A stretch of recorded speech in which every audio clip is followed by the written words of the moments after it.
Welcome to Making the Best Place. I'm County Executive Stuart Pittman, and I have a very special guest with me, Governor Parris Glendening.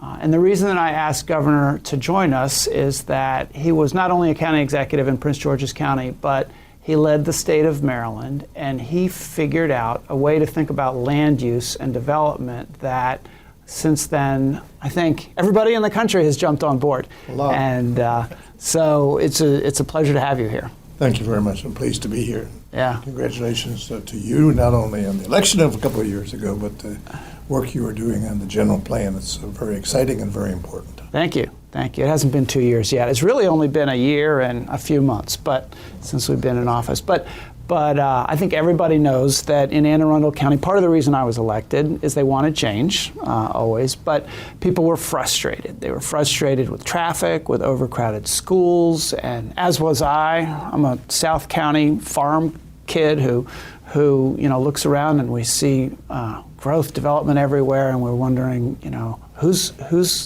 keeping track of where it goes and why are there things popping up in places I didn't thought they would be popping up? And I think people have felt that way. And so it's a general sense of frustration. So what do we do about that?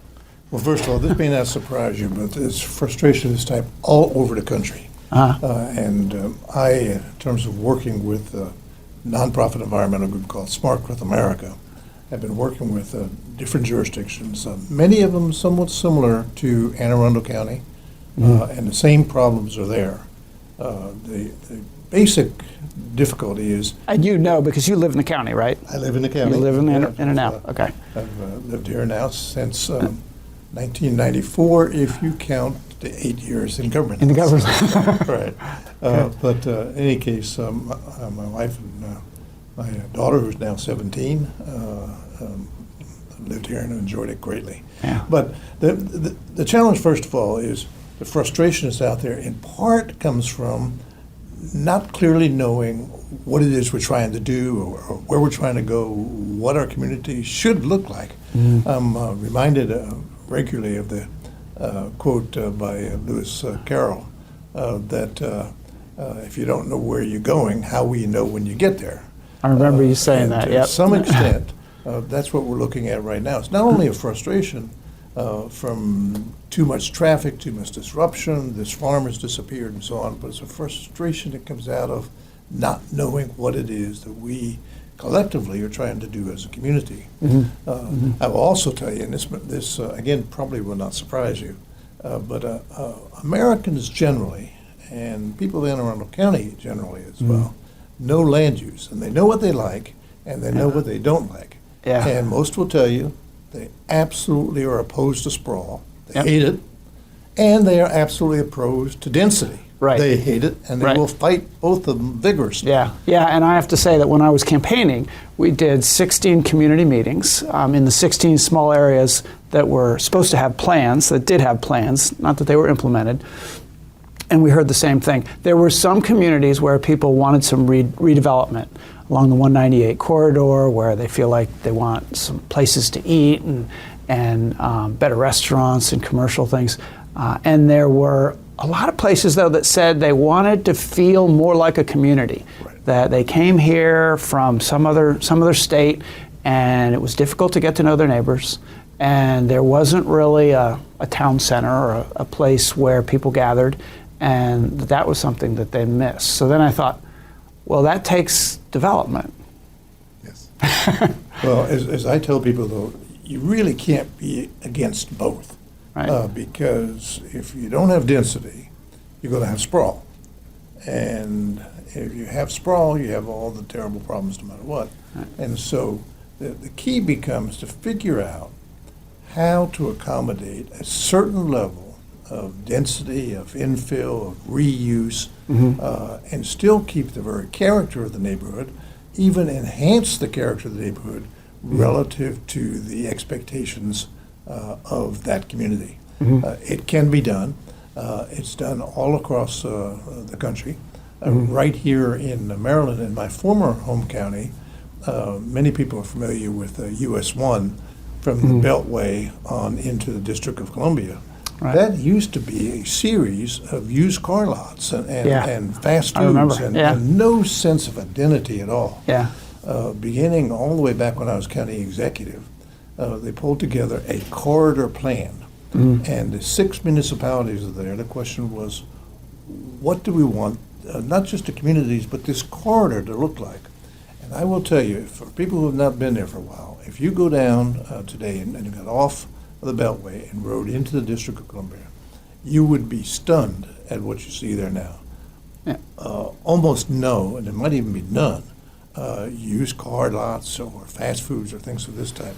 And instead, what has happened is a community after community of mixed use, generally retail on the ground floor, built right up to the sidewalk, with some landscaping, with real walkability, and a height maximum based on what the nature of the community is. And so it's a little bit different in College Park, for example, than it is in Hyattsville or than it is in Mount Rainier. But each one of those have taken on their own identity with a great deal of citizen participation and citizen involvement. Well, yeah, and I've been there, and it does have that walkability. You want to get out of your car and be there and even live there. And I think about the Route 3 corridor.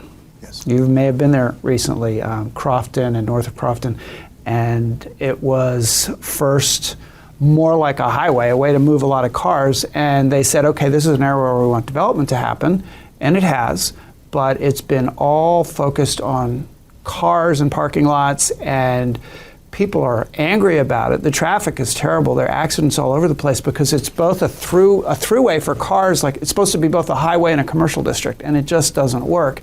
And people in that area are probably more fed up than anywhere else. So my sense is that we failed in the planning side to do the sidewalks, do the walkability, and make it a place that people would want to be.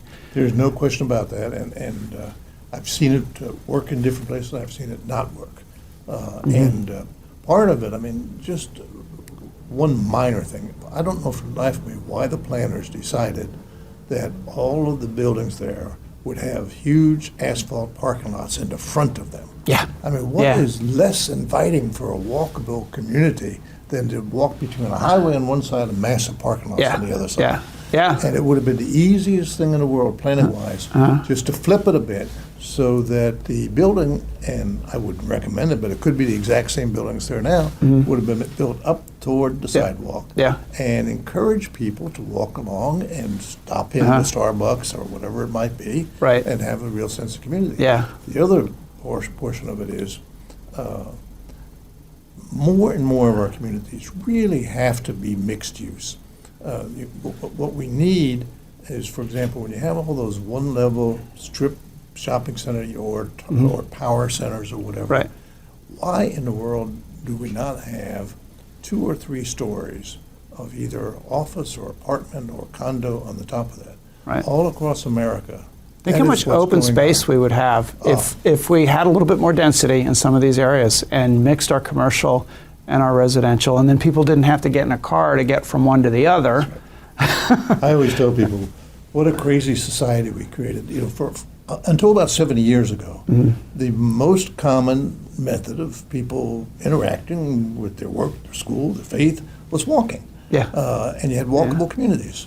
And now we've created a society that you have to get into a 2,000-pound machine called a car to drive 2 miles to get 1 quart of milk. Now, that is actually an insane and non-sustainable method of development. I also, if I could almost preempt part of either your question or I know what people in the audience will be thinking, and that is, well, isn't there another alternative, no growth at all? And there are a lot of people who believe that, but I will say very firmly, that just does not work. And the reason it doesn't work, we have to ask a fundamental question. Where are our children going to live? Where are our parents going to live? Where are the jobs going to be? And so we start thinking this way, well, if we say no growth in this part of the county, or the total county, or whatever, then the only thing that will happen is there'll still be growth. It will just be further out.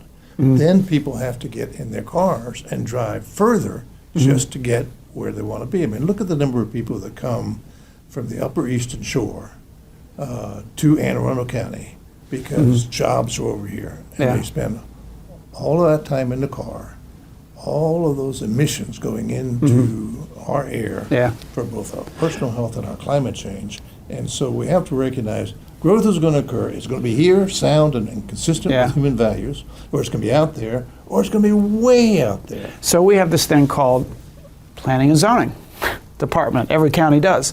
And its job is to develop plans, long-range plans for where growth should take place and how land should be zoned, and then create rules and then stick to those rules. And not to throw any of my predecessors under the bus, but there is a long tradition in Anne Arundel County of allowing subdivision applications and developers to get their projects approved through modifications, which simply means that the planning officer says it's okay that your project doesn't comply with our laws. So rather than fix the laws, they just allow modifications, and the average project in this county coming through had at least a handful, if not more, modifications that they needed to be able to get it approved.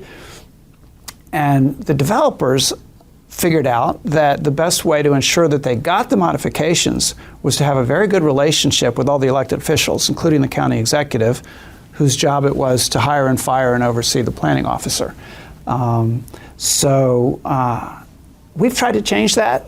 People can still come to me as though I'm the person who approves projects, whether it's citizens who want me to reject them or developers who want me to approve them, and they think it's my job. And we've tried really hard, and I think we've made real progress with our new planning officer, to say we are going to apply the law consistently, try to be more transparent about how they're going to interpret the law, not approve modifications willy-nilly. And it's been a frustrating period for the developers, and a little frustrating for the community groups who are trying to figure out how to have a voice in the process. So we know that we need to do a lot of changes in our code, and we will, and that's part of our new 20-year general development plan. What's your view of the political influence of the development interests, the people who profit off of land use decisions, and why are they so influential? Well, I hate to word it this way, but let me preface my comment by saying I was a county executive in Prince George's County for 12 years and 8 years more on the county council. And so for 20 years, I watched the whole zoning process. And in Prince George's, the county council actually sits as the final kind of board of appeals for zoning decisions and all. But it's not just here. I hear the same observation, complaint, whatever term you want to use, in so many communities all across the country. And the developers complain too, having to write all these campaign checks all the time. And I think as much as anything, the big issue really is money. It's the money in the campaigns. Money in politics. And when I look at what seems to be happening is, first of all, unfortunately, and I'm not accusing anyone here or pointing anything, but unfortunately in many jurisdictions, it's been just outright corruption, where people get money for their own right. Buy their permits, More likely, though, it is the tremendous cost of campaigning and the contributions is a very, very serious problem. And that involves as much us fixing the election laws and the campaign laws and all. I mean, look at the amount of money that's going into the elections going on now at all levels, just obscene. Then the third portion where it seems to come from as well is you have a system that is either not flexible at all, and therefore people try to make end runs, or it is simply too flexible and you get stuff that no one wants. And so aside from the election laws being fixed, that's a different subject and who we probably want to handle here today. But it's related, I'm afraid. It is related, there's no question. But on the question of flexibility in the community, including why the business community complains many times, is I try to encourage communities to work with their government, with their local government, local leaders, and adopt a system, probably a series of small area plans, but that can vary around the country, that are somewhat flexible, the modifications and all, but within preset guidelines. And so by that, what we mean, and there's a real formal process called form-based zoning, which we can get back to later if you like. But within that, you say, what do you really want this area to look like? And tell us what it is, and then within that, there can be all kinds of mixtures. And so I remember when I was in Reno, Nevada, working with a group there. I'm sorry, Lake Tahoe. It was Lake Tahoe, Nevada. And we were having a discussion with the community. And if you ask them straight out, let's say a developer comes in, and the developer wants to put this shopping center and these apartments and these condos and this retail, normally you just immediately get this reaction, no, that's too much density, too much traffic, whatever. Right. But if you ask the community, start with it, what is it that you want? And this is where I remember from Lake Tahoe. They said, well, we don't have a whole service shopping, grocery store around here at all. And we want a grocery store that we can walk to. Why do we have to drive all the way out there to some town in order to go to a complete grocery store? And someone else said, you know, I really wish that my son, who just got married, would be able to live close to me, but he can't afford a home here at all. And so we started with this little charrette process we have where the computer generates exactly what they're saying. So we took the corridor, and on the corridor, we said, okay, a grocery store. And then we said, okay, affordable housing for young families. What if we had apartments or condos on the top of the grocery store? Oh, they want walkability. What if we made a wide sidewalk and put some trees? But they're afraid of density overriding the neighboring single-family homes. What if we said no higher than 3 stories? And so you put all this together, and one by one they pop up. I'm glad to hear you say that, because we're, believe it or not, looking at exactly that. We have some areas of the county where we know redevelopment could really work. Glendening Town Center, for instance, is underutilized. A really neat place. You know, when you do an event there, it's a lot of fun. People can come together there, but there aren't many businesses around there, and there are vacant lots, and there's a commercial district that's kind of dilapidated. And the county councilwoman from that district is very interested in redevelopment. And we've looked at the code, and it just makes it very difficult to do anything creative. And so community benefit floating districts is a concept that we picked up from some other counties and are looking at doing legislation for, where you do exactly what you're talking about, I think, form-based code, and bring the community together with the planners, and you create a vision, and you get developers to come in and buy in or not. And then you've got the community on board from the beginning. Exactly. And sometimes community, once they get over the idea of this has been a bad system passed, I don't want anything now. Once they get over that, the community often has a surprising amount of wisdom of what a right scale is, what the right mix is, because they're living this on a day-to-day basis. When you say how sometimes it's so inflexible, I remember back when I first started my elected portion of my life, which by the way, went on for 31 years. 31 years. But in any case, I was on the Hyattsville City Council, and we had an old 1920s beautiful building right on US 1 that was at one point a telephone company building. And it was sort of like the old post office and courthouses.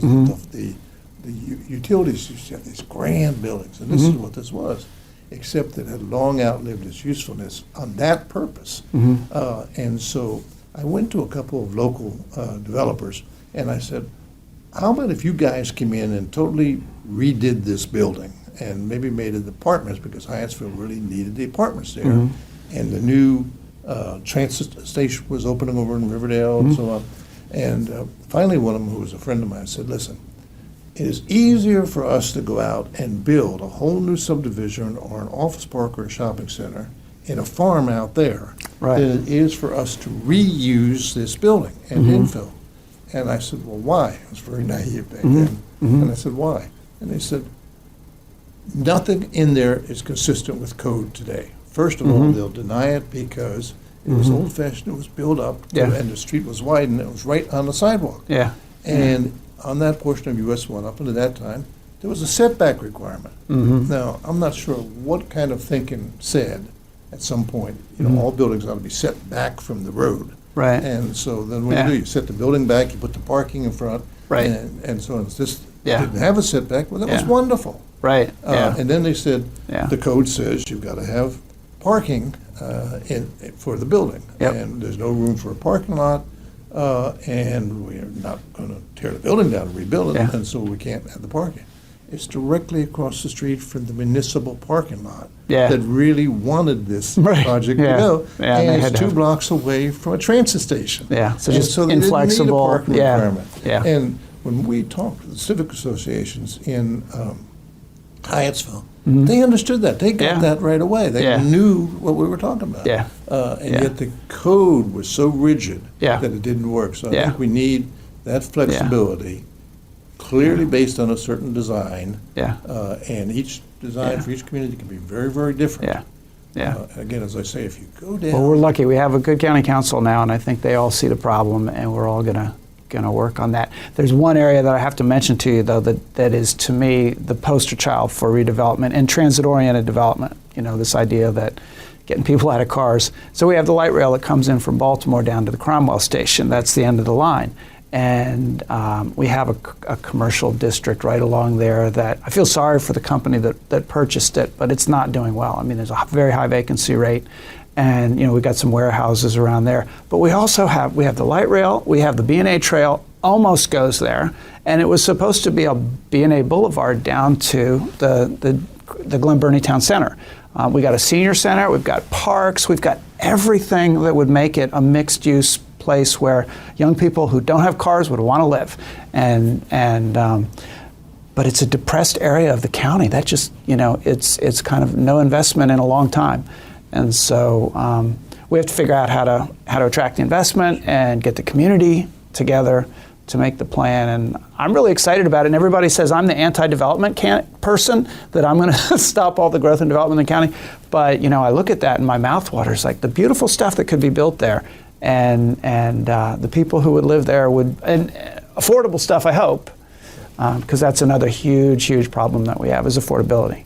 If I could interject, that is a major problem all across the country. In fact, I just was up in New Jersey speaking, and I told them the 2 biggest threats to us right now in terms of our communities are, number one, climate change. That is very real, and it's getting worse by far. And number 2 is what I call equity, but that is the range of affordable housing. We become successful in an area, we help redevelop it, maybe because we put a transit station there, maybe because it just became a focused redevelopment area. And the first thing that you know is property values start going up. Right. And then no one, an average working family, can afford to live there. Right. And so they are forced then further out.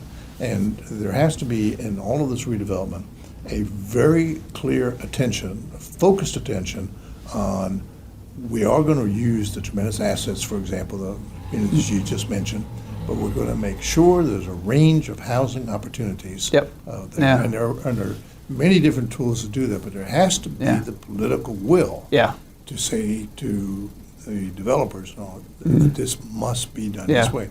And we're working on a bill on that right now with a moderately priced dwelling unit set aside. I mean, we did a forest conservation bill, and we talk about no net loss of forest. I think we should be talking about no net loss of affordable housing when we do redevelopment. I mean, we do have to just put a stake in the ground and say, if this is going to drive people out, this is not what we're trying to do here. And I like that. You're going to see a Flip be someplace speaking up in northern Illinois. No or net loss of you're going to say, that's my line. That's my line. Take it away. But one quick thing, when you said you're accused of being anti-development, you know what you may want to think about is actually some proud ownership of that term. You are anti-development in the wrong place. Right. You are pro-development in the right place that meets the needs of that community. No, we got to conserve forests and open space, and we're right on the Chesapeake Bay with 530 miles. If we develop everything, all the runoff is going to kill the bay the rest of the way.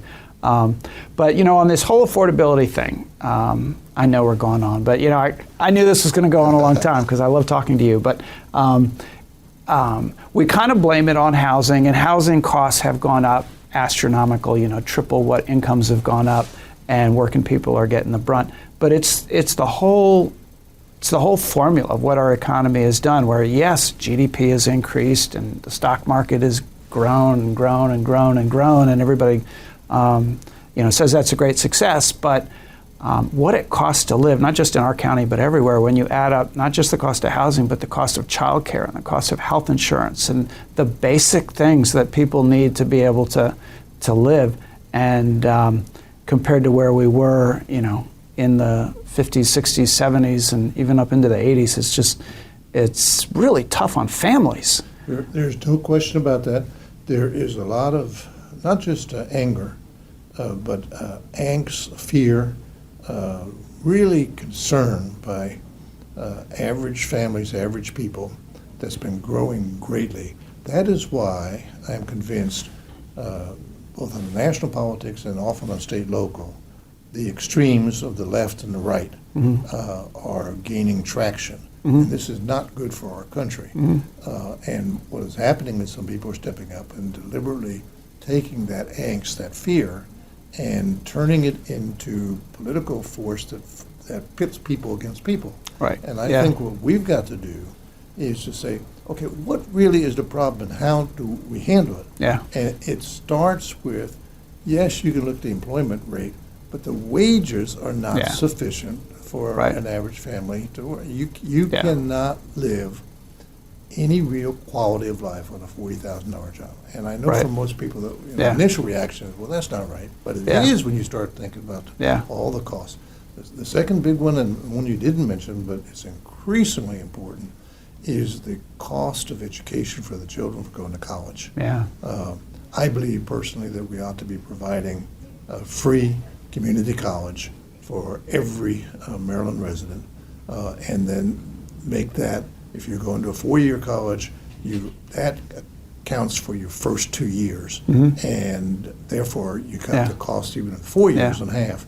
And then I would take those community colleges and I would really lock them in tightly with the business community. And what do you need in terms of an educated workforce? It could be something as simple as a 6-credit technical skills course to use computers or something of that type. Or it could be a 2-year associate degree or whatever. And what do you need? And we'll help direct that community college so that it serves the needs.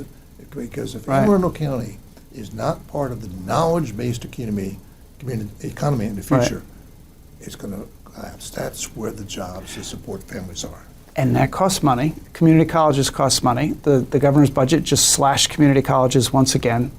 K through 12 costs money. And there's this big campaign to try to prevent us from funding the recommendations of the State Kerwin Commission to improve education. And it's sort of this anti-tax thing from, I think, people who are really concerned about their own taxes at the highest levels. And the tax rates at the very top are half of what they were for the whole period from 1932 to 1980. So all of the years where we built our infrastructure and where income disparities were decreasing. And it seems like politicians are afraid to even say the T word, tax, and certainly at the local level. I've proposed that we just have a slight shift where counties can tax progressively, the way they used to when it was piggybacked on the state. And you'd think I was some kind of a radical from the left. This is an old-fashioned moderate idea.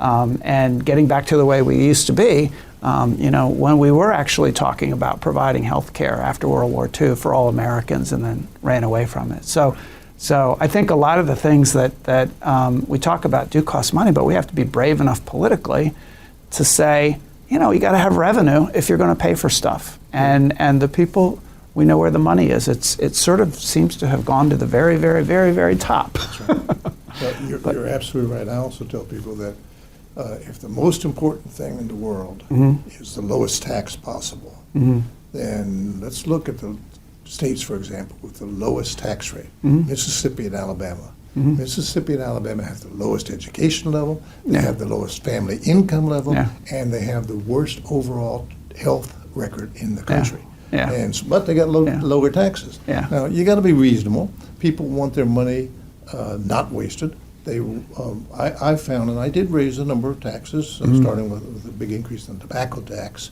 But what we tried to do is say specifically this will go for this purpose. And in Right. that case, it was for children's prescription care, which Right. was not covered by any insurance. People want to company know at what the they're time. buying with their money. That's Yeah. exactly right. Yeah. And Yeah. I want to know also that the government is run Efficiently. efficiently and Yeah. effectively. Yeah. And within that, Yeah. you want to be moderate, but Yeah. I point, it's our education level, it's our cluster of colleges and community colleges. Yeah. I'm a community college graduate. Mhm. I came from a family that no one on either side of my family had ever been to college. Mhm. And I got my entry point, if you will, Mhm. by going to community college. I did well. And Yeah. I got a small scholarship to go to Florida State University, and I Mhm. just kind of, if you will, took off from there. Yeah. Why should that same door be closed to others? Yeah, yeah, absolutely. So, yeah, I mean, I'm not into raising taxes, but I do believe in fairness and that it ought to be distributed fairly so that folks at the top pay their fair share. But and it's all connected to land use and health and human services. It's amazing how it's all connected. And transportation. Yeah, yeah. One, and I know we're running Right, short of time. one last point I got. Uh-huh. This state, we're a small state with relatively compact population, Mm-hmm. we must get serious about an integrated transit system where people have the option of moving to almost all job centers and all major areas and other by transit if they want to. Mm-hmm. And I think, for example, this area right here where we are now, Mm-hmm. in Annapolis, if there were some type of bus shuttle that went from Annapolis to the hospital, Annapolis Mall Center, to the Parole Town Center, just circular like this. It could even be free, supported by the business themselves. A nice electric bus that everybody wanted to get on because it was so quiet and it didn't smell bad. Exactly.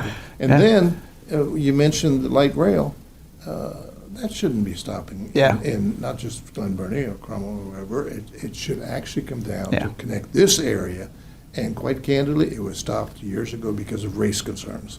And then the second part is why, instead of widening every decade or so Route 50, don't we run light rail right down the middle of it and connect with either Greenbelt or New Carrollton Yep. Metro? And then I think about the traffic coming out of southern Maryland, including southern Anne Arundel, but they keep widening and widening Indian Head Highway, for example. And yet, when I was governor, we rebuilt Woodrow Wilson Bridge. You should run for governor. I think that's. We specifically said in Woodrow Can you Wilson do that Bridge again? Well, The term That's limit, interesting. do you have a certain period of time before you can do it again? I have some people urging me to do that. But in any case, the bridge down there, we rebuilt it to be metro ready. And so all Yeah. of those people that are coming up, and then they get under Woodrow Wilson Bridge. And if you turn on the radio any morning and you're listening to a Washington station, they'll tell you about the traffic jams on the Woodrow Yeah. Wilson Bridge. Yeah. The train stops on the Maryland side, and it stops on the Northern Virginia side. And by the way the crow flies, to use an old Southern saying here, it's only about 3.5 miles. Yeah. And yet we haven't made that connection. And Yep. so people don't want to go all the way into the district Yep. and all the way out to the job center in Northern Virginia. Yeah. So they sit in their car for hours trying to drive across that bridge. Yeah. Now, the same Yep. thing's here. And I mean, I think about on Route 2, which I frequent a number of places over there, and that corridor development, they called that smart growth. It was not. It was adjacency. They have Yeah. a shopping center, Huh. and they have a senior Adjacent, center back, senior housing Yeah, back here, yeah. and something else over there. Yeah. That's not. And don't you dare integrated try to walk smart up and growth. down there from That's one place to the exactly next. right. You'll get killed. Exactly. Yeah. And so, Yep. for all of these things, Yeah. I'm optimistic about our future, but I do think we need some fundamental changes, and I think they're going to have to start with a willingness to pay for the quality of life we want, focus on the community from the ground up, and listen to the community of what kind of community they want, and then really put a commitment to deal with climate change, starting with emissions reduction by getting away from the dependency on the automobile. If we do that, instead of being divided and bitter toward one another, I believe we can pull people together and have a much better vision of what we want for Anne Arundel County, for our state, and indeed for our country and the world. Hallelujah. We have solved all the problems of the world. It may have taken us a while, but it's been a great honor. I love talking to you. Thank Let's you do it so very again. much. All right. I appreciate it. Thank you.